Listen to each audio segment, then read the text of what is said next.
Bonjour et bienvenue. Dans cette vidéo, nous allons voir ensemble la distinction entre la comptabilité générale et la comptabilité analytique, appelée aussi comptabilité de gestion.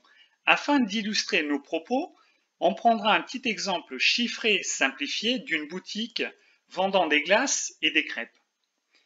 Mais tout d'abord, il faut rappeler que l'un des objectifs de la comptabilité générale est de donner une vision globale de l'entreprise.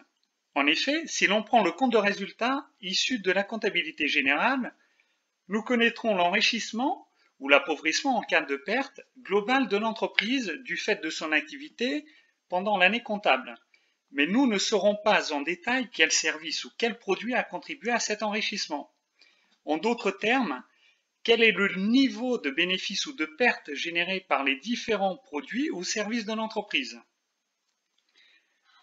Le principal objectif de la comptabilité analytique est de permettre à ses dirigeants de gérer l'entreprise.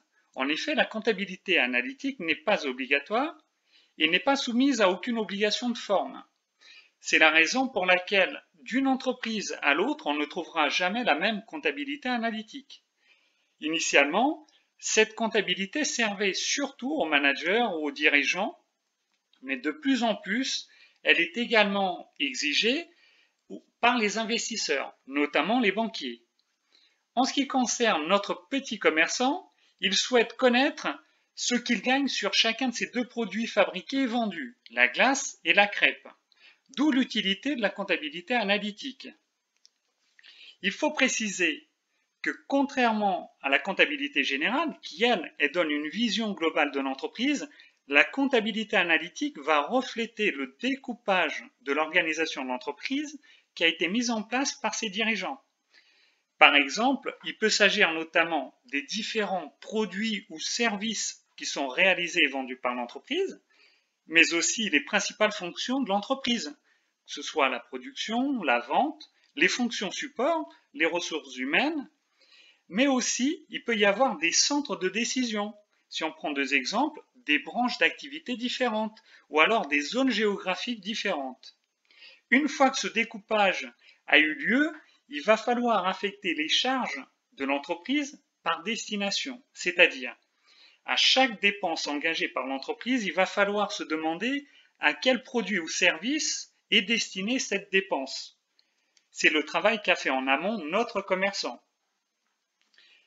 Mais avant de voir son exemple, je tiens à rappeler que la comptabilité générale présente les charges par nature et pas par destination comme la comptabilité analytique. C'est-à-dire qu'on va retrouver dans le compte de résultat les achats de matière, les frais de personnel, les impôts, etc.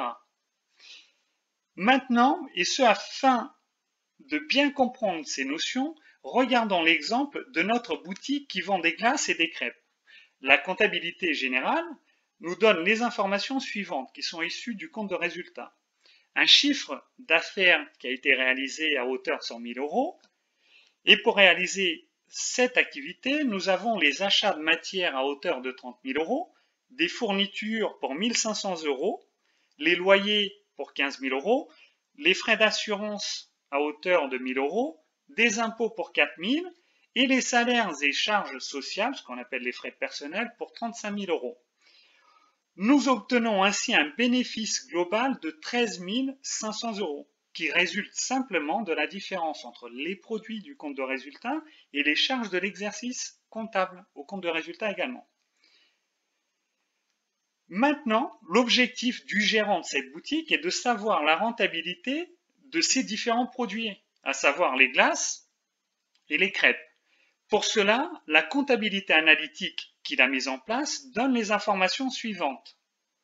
On voit que la vente de glace a généré un bénéfice de 18 450 et la vente de crêpes une perte de 4 950 euros. En effet, la comptabilité analytique n'a fait que de répartir par destination le bénéfice global de 13 500 euros.